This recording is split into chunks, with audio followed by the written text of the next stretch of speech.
আজকে যে সমাজে আমরা বসবাস করছি এই সমাজ বড় কঠিন সমাজ। এই সমাজে শুধু একটাই আমাদেরকে জিনিস আমাদেরকে পরিত্রাণ দিবে। এই সমাজের মধ্যে কম্পিটিশনের মধ্যে আমরা একটাই জিনিসের দ্বারাই আমরা জিততে পারবো। এই সমাজের মধ্যে একটা জিনিসকে আমাদেরকে হাতিয়ার বানাতে হবে, সেটা হচ্ছে শিক্ষাকে আমাদেরকে হাতিয়ার বানাতে হবে। শিক্ষাকে হাতিয়ার বানিয়ে আমাদেরকে আগে বাড়তে হবে। আর শিক্ষাকে যদি হাতিয়ার না বানাতে পারি তাহলে কিন্তু এই দুনিয়ার মধ্যে আমাদের কোনো অস্তিত্ব থাকবে না। এই দুনিয়ার মধ্যে আমাদের কোনো অস্তিত্ব থাকবে না। দুনিয়া থেকে আমরা শেষ হয়ে যাব, কিন্তু ইসলাম শেষ হবে না। ইসলাম শেষ হবে না, ইসলাম তো কিয়ামত পর্যন্ত থাকবে। মুআজ্জাজ সামিনে কেরাম, এখনই ভাবার বিষয় আছে। আমাদের মুসলিম অভিভাবক এবং অভিভাবিকাদেরকে, আমাদের পাড়ার মুরল মাতাব্বরদেরকে এই নিয়ে কিন্তু ভাবা দরকার। আরে বছরে আমরা হাজারো জালসা করি, আমরা ফাতিহা মিলাদ মাহফিল করি, আমরা নানান রকম কমিটি আমরা গঠন করি, জালসা কমিটি, ঈদগাহ কমিটি, মসজিদ কমিটি, কবরস্থান কমিটি, শিক্ষা কমিটিও বানানোর আমাদের প্রয়োজন আছে। মুআজ্জাজ শিক্ষা কমিটি বানাতে হবে। গরিব দুঃখী যে সমস্ত সন্তানেরা শিক্ষা গ্রহণ করতে পারে না, টিউশন যেতে পারে না, কলেজে অ্যাডমিশন নিতে পারে না, ভালো সন্তান ভালো পড়তে পারে কিন্তু ভালো জায়গায় সে কলেজ বড় ইউনিভার্সিটিতে যেতে পারে না, তাদের জন্য শিক্ষা কমিটি বানিয়ে তাদেরকে বড় বড় জায়গাতে পৌঁছাতে হবে, বড় বড় কলেজ এবং ইউনিভার্সিটিতে পৌঁছাতে হবে। তাদেরকে ডাক্তার মাস্টার বানিয়ে সমাজের জন্য কি করতে হবে, কাজে লাগাতে হবে। না হলে কিন্তু যদি আমরা একজন মানুষ, একজন সন্তান যদি শিক্ষার অভাবে যদি সে অজ্ঞ হয়ে থাকে, মূর্খ হয়ে থাকে, সমাজের বড় বড় মাথাদেরকে জবাব দিতে হবে। কারণ আল্লাহর রাসূল বলছেন, কুল্লুকুম রাঈন ওয়া কুল্লুকুম মাসউলুন আন রাইয়াতিহি। হে আমার উম্মতরা, তোমরা প্রত্যেকেই দায়িত্ববান, আর তোমাদের দায়িত্বের ব্যাপারে তোমাদেরকে জিজ্ঞাসা করা হবে। আজকে আমরা মা হয়ে দায়িত্ববান, আমরা ভাই হয়ে দায়িত্ববান, আমরা পিতা মাতা আত্মীয় স্বজন হয়ে, পাড়া প্রতিবেশী এবং শিক্ষক হয়ে আমরা দায়িত্ববান। আমরা যদি আমাদের দায়িত্ব সঠিকভাবে না পালন করি, খোদার দরবারে আমরা আমাদেরকে জবাবদিহি করতে হবে। আর খোদার দরবারে, রাসূলের দরবারে আমরা কি জবাব দিব? মুআজ্জাজ সামিনে কেরাম, এখনো সময় আছে, আমরা ফিরে আসি আল্লাহ রাব্বুল আলামিনের দরবারের দিকে।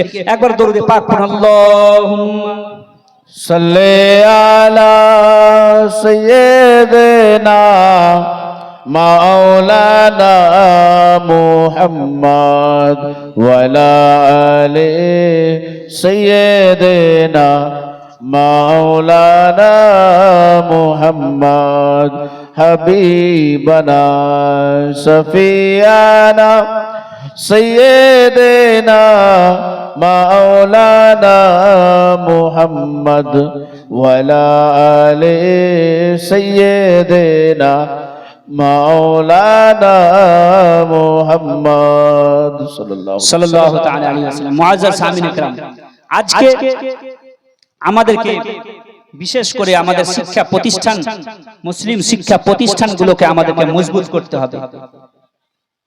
শিক্ষা প্রতিষ্ঠান যদি মজবুত না থাকে তাহলে কিন্তু জাতি মজবুত হবে না। শিক্ষা প্রতিষ্ঠান, নাজিব হায়দার মিয়া বলেন, আমি প্রায় জালসাতে বলি যে জালসা করো সস্তা, মাদ্রাসা করো পুখতা। জলসাগুলোকে সস্তা করো আর মাদ্রাসাগুলোকে কি করো, মজবুত করো। মাদ্রাসা বলে নয়, মাদ্রাসা থেকে শিক্ষা প্রতিষ্ঠান। মুসলমান, তোমরা শিক্ষা প্রতিষ্ঠানগুলোকে মজবুত করো। আধি রুটি খাও, বাচ্চাকে পড়াও। একবেলা না খেয়ে থাকবো আমরা, কিন্তু নিজের সন্তানদেরকে উচ্চ শিক্ষায় শিক্ষিত করব। কিন্তু যুবকদের একটাই কথা, শিক্ষা অর্জন করে করব কি? চাকরি তো দিচ্ছে না সরকার। একটা কথা মনে রাখবেন যে জাতির যুবকদের এই চিন্তাধারা হবে যে শিক্ষা অর্জন করছি চাকরি পাওয়ার জন্য, সে জাতির কোনোদিন উন্নতি হতে পারে না। সে যুবকের দ্বারাই জাতির উন্নতি হতে পারে। আর যে জাতির যুবকদের এই চিন্তাধারা হবে যে শিক্ষা অর্জন করছি এই কারণে, চাকরি হোক অথবা না হোক, আমি কি করব? আমি নিজে পরিচালিত হব, নিজের জাতিকে সঠিক দিশা দেখাবো, নিজের প্রতিপালককে চিনব। সে যুবকের দ্বারাতে কি হবে? জাতি প্রতিষ্ঠিত হবে। আমাদের যাকে বলা হয় জাতির পিতা, জাতির পিতা কাকে বলা হয়? গান্ধীজি। গান্ধীজি যদি ভাবতেন যে আমি ব্যারিস্টার হয়েছি, আমি সাউথ আফ্রিকার মধ্যে লয়ারগিরি করব, দেশে আসবো না, দেশে এসে আমি সেখানে তো অনেক টাকা ইনকাম করে সে নিজের জীবন যাপন করতে পারতেন। কিন্তু গান্ধীজি সেখানে সাউথ আফ্রিকাতে লয়ারগিরি করে, লয়ের কাজ করে, উকিল হয়ে, ব্যারিস্টার হয়ে তিনি সেখানে থেকে যাননি, বরং তিনি শিক্ষা অর্জন করে নিজের দেশে সেই শিক্ষাকে কাজে লাগিয়ে তিনি ফ্রিডম ফাইটারের কাজ করেছেন, দেশকে স্বাধীন করেছেন, দেশের মধ্যে একটা আলোড়ন বিপ্লব সৃষ্টি করেছেন।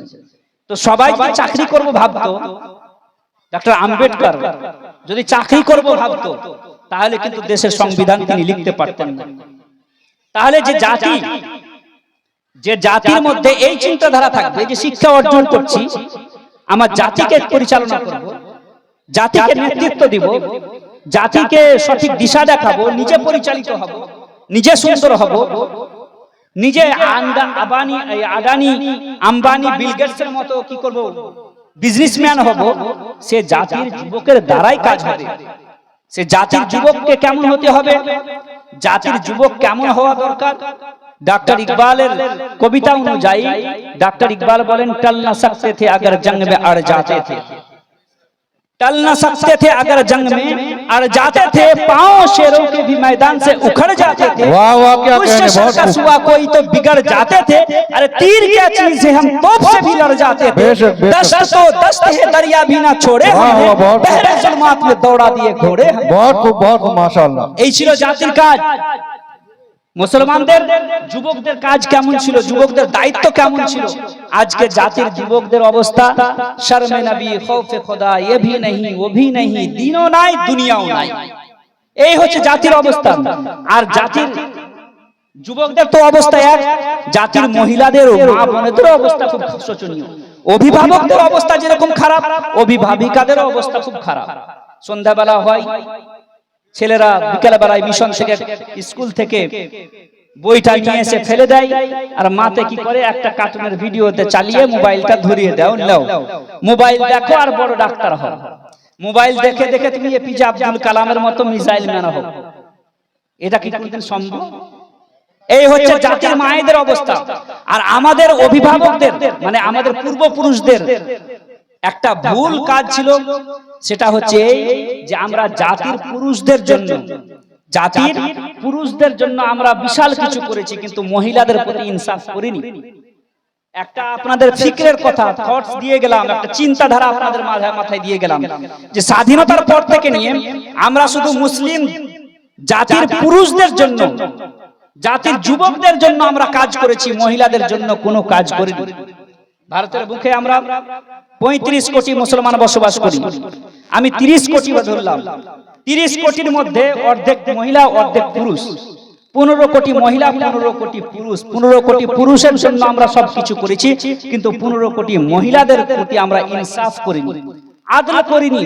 তাদের প্রতি আমরা ভয়ানক আমরা কি করেছি, নির্যাতন চালিয়েছি। কিভাবে?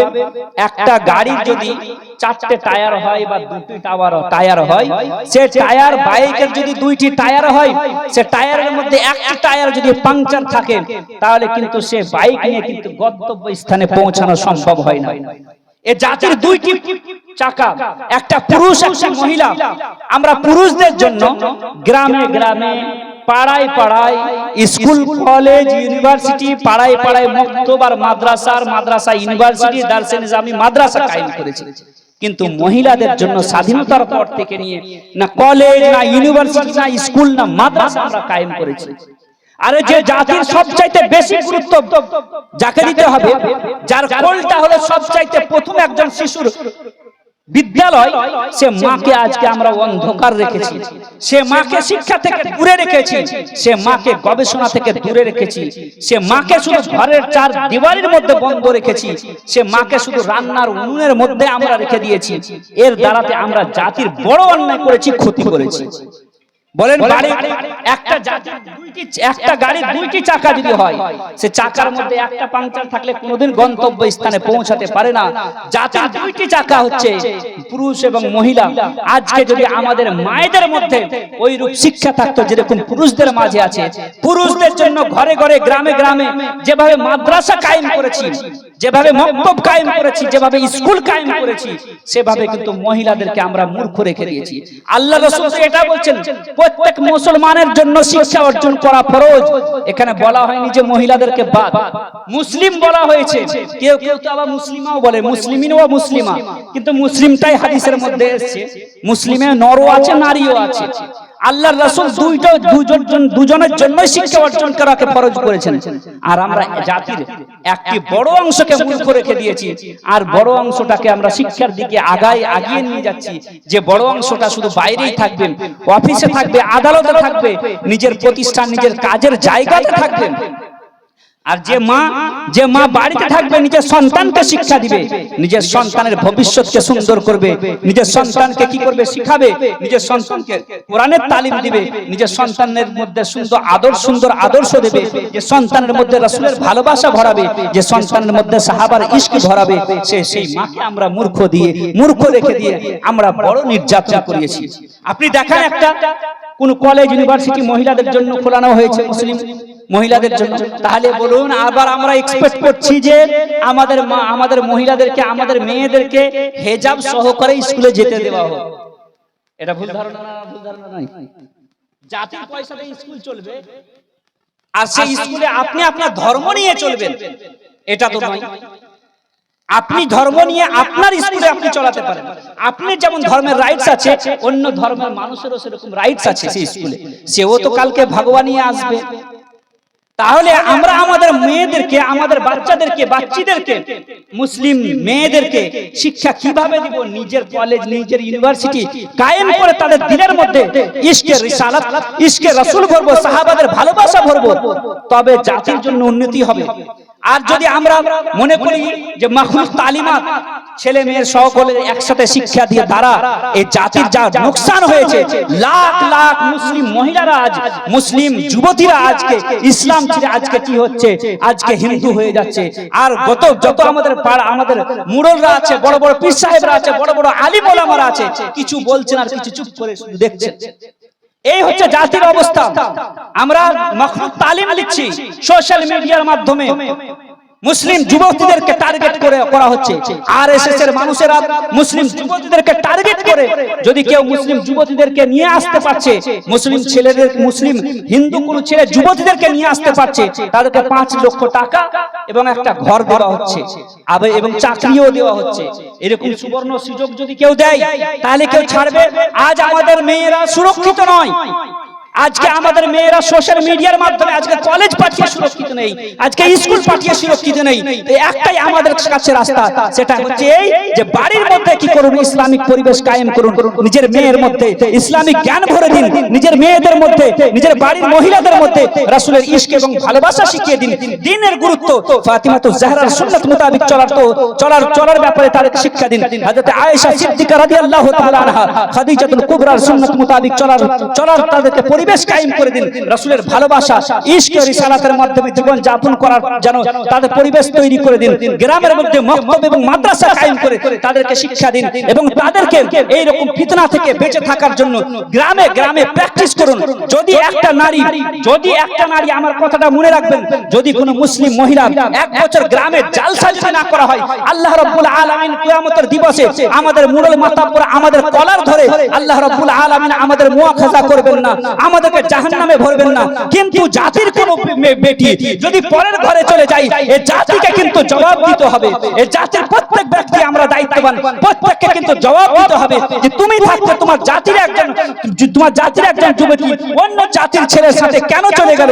1 বছর জালসা না করলে তো হতো, সমাজের মধ্যে এই জাগরণটা কেন সৃষ্টি করনি? জবাব দিতে হবে সকলকে, এই জবাবটা দিতে হবে সকলকে। মুআজ্জাজ সামিনে কিরাম, কিন্তু বলার বড়ই দুঃখ লাগে, এক হাঙ্গামায়ে महशर हो तो उसको भूलूं, सैकड़ों बातों का रह रह के ख्याल आता है। আজ আমরা একটা প্রবলেম নয়, হাজারো প্রবলেম আমাদের সম্মুখে। কোন কোন সমস্যার কথা আপনাদেরকে বলবো।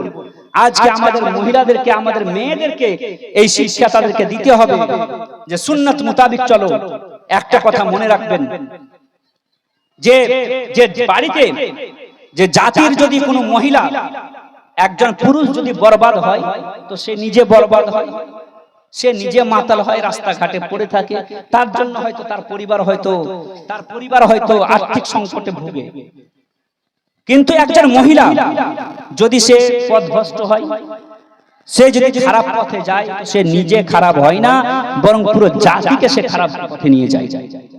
আর উল্টো দিক, যদি একজন মহিলা, একজন পুরুষ যদি ভালো হয়ে যায়, খোদা ভীরু হয়ে যায়, তো সে নিজে আল্লাহ রাব্বুল আলামিনের দরবার থেকে নিজেকে বাঁচিয়ে নেয়, আলিম হলে পরে সমাজকে বাঁচায়। কিন্তু একজন মহিলা যদি আলেমা, খোদা ভীরুতা তার দিলের মধ্যে চলে আসে, আল্লাহ রাব্বুল আলামিনকে ভয় করনে वाली হয়, একজন মা যদি খোদার আল্লাহ রাব্বুল আলামিনের বলা তাকওয়া এবং পরহেজগারিতা অবলম্বন করে, তাহলে সে মহিলার পেট দ্বারা সে মহিলা 300 নবী হওয়ার সৌভাগ্য অর্জন করে।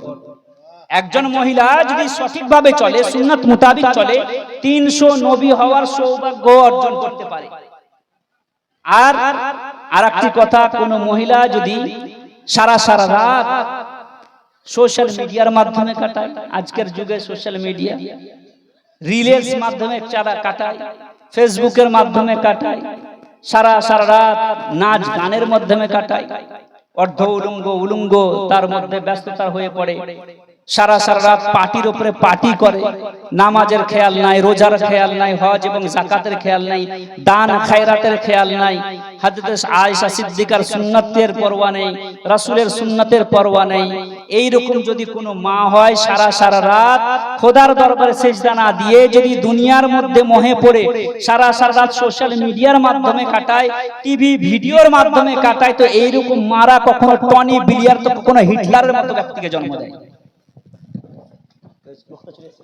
नारे तकबीर, नारे रिसालत, नारे गौसियत, हजरत अल्लामा मौलाना मुफ्ती अमजद हुसैन सिमनानी साहब क़िबला, नारे तकबीर, नारे रिसालत, मुफ्ती अमजद हुसैन सिमनानी साहब क़िबला, नारे तकबीर, माशाअल्लाह माशाअल्लाह। ए আমাদের শেখ ফজিলাতুল শেখ হযরত আল্লামা মৌলানা মুফতি আমজাদ হোসেন সিমনানি সাহেব কিবলা মাদ্দাজিল্লাহুল আলী, আমাদের বড় ভাই বলেন বা আমাকে আমার পথ প্রদর্শক বলেন, যা বলবেন বলতে পারেন।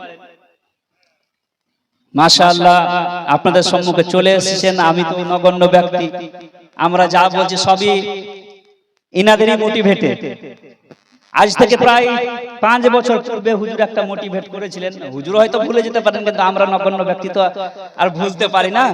হুজুর বলেছিলেন, আপনি যেভাবে আছেন সেইভাবেই চালান। হুজুরের সেই মোটিভেট তিনি করেছিলেন, সেইটাই নিয়ে চলছি আজকে। ইনি বলেছিলেন যে সামাজিক বক্তব্য দেওয়ার খুব প্রয়োজন আছে সমাজে। সবাই তো আর আহলে হাদিস আর বিভিন্ন ফিতনার দমনের জন্য সবাইকে তো আর দরকার নয়। সবাইকে সব বিষয়ে মোটিভেট করতে হবে, সবাইকে সব বিষয়ে স্পেশালিস্ট হতে হবে। তো আমাদের আহলে সুন্নাত ওয়াল জামাতে এই জিনিসটা কম আছে, ইসলাহ, সামাজিক কথা বলা। ওই জন্য হুজুর এই কথাটা বলেছিলেন, সেই মোতাবেক আমি এই যে সামাজিক বক্তব্যই দিই। আর হুজুররা তো আছেন মুনাজির মানুষ, ইনারা বক্তব্য দিবেন, আপনাদের যত রকম প্রশ্ন আছে প্রশ্নের উত্তর দিবেন। তো বলতে এটাই চাইছিলাম যে যদি কোনো মহিলা খোদা বিরুদ্ধ তাদের মধ্যে আসে, তাহলে সে তারা নিজের গর্ভ থেকে বড় বড় হাস্তি, বড় বড় ব্যক্তিদেরকে জন্ম দেন। তো আমি আমার প্রথম কথার দিকে আসি, সে মুসলমানদের যে সমস্ত সমস্যা, সে সমস্যা বললাম। একটা উদাহরণ দিয়ে আমার বক্তব্য ইতি করে দেব, মাত্র 2 থেকে 3 মিনিট। হুজুরের সামনে আমি 2 থেকে 3 মিনিট শুধু খালি কথাটা বলবো। সেটা হচ্ছে যে আজকের যুগে যে আমরা যে পিছিয়ে পড়া জাতি, এর জন্য একটা জিনিস আমাদেরকে মনে রাখতে হবে। আমেরিকা, জাপানে হিরোশিমা নাগাসাকিতে বম পরমাণু ফেলে একদম ধূলিসাৎ করে দিয়েছিল। জাপান যদি চাইতো তো আমেরিকাকে কি করতে পারতো, বদলা নিতে পারতো। কিন্তু বদলা যদি নিত, তাহলে জাপান ভেবেছিল যে আমি বদলা নিই, তাহলে কিন্তু দুনিয়ার মানচিত্র থেকে আমি শেষ হয়ে যাব, আমি থাকবো না। জাপান কি করলো, সে বদলা নেওয়া বাদ দিয়ে সে পুরো নিজের শক্তি নিজের ইনস্টিটিউশনে লাগিয়ে দিল, নিজের টেকনোলজিতে লাগিয়ে দিল, সায়েন্সে লাগিয়ে দিল, স্কুল কলেজ ইউনিভার্সিটিতে লাগিয়ে দিল। বদলা নেওয়া জরুরি নয়। আপনাকে কেউ মানে না, শুধু আপনাকে মেনে নিল, এটাও কি হওয়া, তার সম্মুখে আপনার নাম হওয়া। জাপান কি করেছিল, বদলা নেয়নি আমেরিকার সাথে। সে কি করেছিল, নিজের সমস্ত শক্তি সে শিক্ষাতে, টেকনোলজিতে এবং শিক্ষা প্রতিষ্ঠানে সে ব্যয় করে দিয়েছিল, যার কারণে কিছুদিন পরে আস্তে আস্তে দেখা গেছিল যে আজকে দুনিয়ার প্রত্যেক মানুষের ঘরে ঘরে আজকে জাপানের প্রোডাক্ট পাওয়া যাচ্ছে এবং কিছু কিছু ক্ষেত্রে আমেরিকাকে জাপান কি করে দিয়েছে, পিছিয়ে ফেলে দিয়েছে। আজকে আমেরিকারও ঘরে ঘরে জাপানের প্রোডাক্ট পাওয়া যাচ্ছে। তো শুধু হারানো যুদ্ধ দিয়ে, কলম দিয়ে আর পরমাণু দিয়েই মানুষকে হারানো যায় না। হারানোর জন্য শিক্ষার প্রয়োজন, শিক্ষা আমাদেরকে নিতে হবে। আর একটি কথা হয়েছে যে ডাক্তার ইকবাল যখন জার্মানিতে পিএইচডি করতে যান, তখন তিনি বিকাল বেলায় তিনি ঘুরতে বের হয়েছেন নিজের ক্যাম্পাসের বাইরে। তো দেখছেন যে একজন সন্তান, একজন ছেলে, একজন যুবক একাই লেখালেখির কাজ করছে আর বাকি সবাই ছেলে খেলাধুলা করছে। সেই সন্তান সেই বাচ্চাটার কাছে গিয়ে, সেই যুবকের কাছে গিয়ে ডাক্তার ইকবাল জিজ্ঞাসা করলেন যে সবাই তো খেলছে আর তুমি কেন লেখালেখির কাজে ব্যস্ত হয়ে আছো? তো সেই বাচ্চাটি যে কথাটি বলেছিল, সে কথাটি হচ্ছে যে সে বাচ্চাটি বলেছিল যে আমি যে জাতি থেকে উঠে এসেছি, সে জাতি হলো দুনিয়ার মধ্যে সবচাইতে কম জাতি। দুনিয়ার মধ্যে কয়েক লক্ষ জাতি, কয়েক লক্ষ ইহুদি গোটা দুনিয়ার মধ্যে আছে। কোথায় কি আছে জানি না। যদি আমি আমার জাতিকে বাঁচাতে চাই তাহলে আমাকে পড়তে হবে, লিখতে হবে।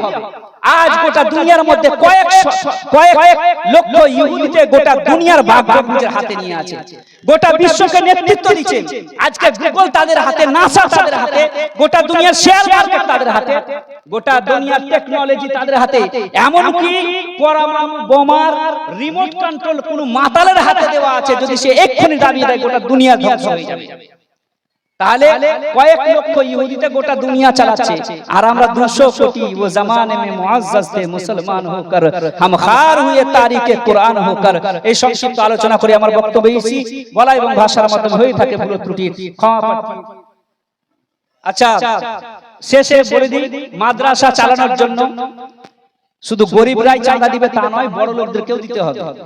গরিবরা শুধু দিন চালাবে তা নয়, এর পূর্বে বড় লোকরা দিন চালিয়েছে, গরিবরাও চালিয়েছে, বড় লোকরাও চালিয়েছে, কিন্তু আজকে গরিবরা দিন চালাচ্ছে আর বড় লোকরা বসে আছে।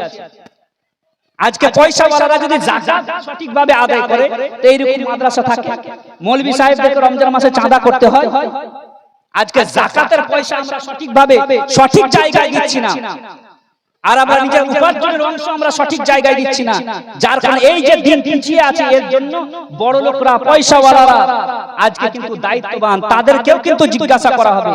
মুআজ্জাজ সামিনে কেরাম, একটা মাদ্রাসা চালানোর জন্য অনেক অর্থের প্রয়োজন।